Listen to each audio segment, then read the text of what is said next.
The man in charge of that, I reported him as well because this is the second occurrence that I had with him in the back of an ambulance having a medical emergency. Oh, really? For the same situation that you had this particular night? Yes, sir. Second time. Wow. So what actions have you took so far against this situation? I reached out to the police department first. I called them on the very next day after the incident, and I was making them aware that I had a seizure and I was falsely charged. They pretty much brushed me off in a very rude kind of way. It wasn't professional. The phone call wasn't professional. They told me they were going to review the cameras and call me back. They never did. I Mm-hmm. called them back on about 2 or 3 hours later. The actual lieutenant that I spoke to, she was a female. She was not there. So I started making contact with other organizations. I contacted the mayor's office. I contacted internal affairs. Due to the holidays, they were closed. I contacted a couple of the news organizations to try to get my story heard because it was ridiculous. I've worked with the police department several times in cleaning up my neighborhood. I've worked with the sheriff department. I'm well known with them, so I was kind of shocked that they treated me in that manner. It's very Right. disrespectful. So you've already lotified the local news stations in your city? Yes, sir. I'm scheduled to have interviews tomorrow. They wanted to interview the PO of the police department, the guy that handles all the news media. It's a police officer that they wanted to talk to first, and then they're going to contact me after that interview. Mm-hmm. I received an email from the mayor's secretary, and she told me that she forwarded everything to Chief Batiste. That's the chief of the police department, and I did report it to the FBI. They started a investigation on it, and I did contact the U.S. Attorney General. Okay, good for you. Ladies and gentlemen, we had to switch over to another recording because we had technical issues going on.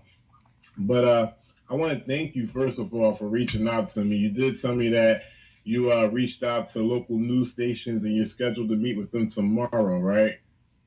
Yes, sir. Okay.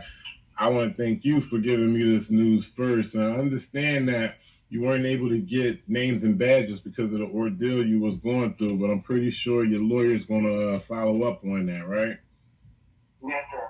So explain to me this document that's in front of me. I posted it in the video, but it's not too clear. What's this document right here? Okay, this document is it's the release, the discharge instructions for the patient. Okay, so that's from when you got out the hospital. Yes, the final diagnosis: breakthrough seizure disorder.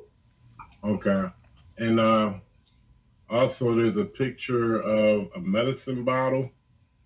Yeah, that's the medication that I'm on as of now. That's what I got on when I left the hospital. That's the prescription they gave me. And that's basically your proof that you are seismatic and you were definitely going through that ordeal when they drew guns on you, right? Yes, sir. Okay.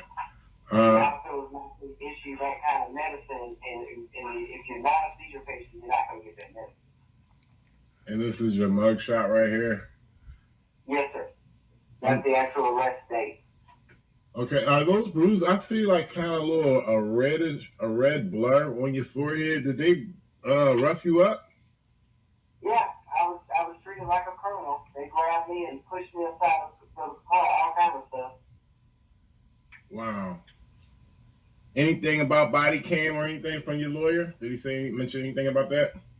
They're supposed to be contacting me in the morning. It was actually three of them that I talked to, but due to the holiday season, they wasn't at work today. But they're going to give me a call first thing in the morning. I need names, badges, body cam, everything that you could give me so we could follow up, because I'm pretty sure my viewers going to want to hear more about this situation. Yes, sir, I will. Shout outs to George, y'all, for coming through, stepping up, and exposing the tyranny and corruption still in Mobile, Alabama. You have a good night, George. You too. Thank you, sir. Yep. I'm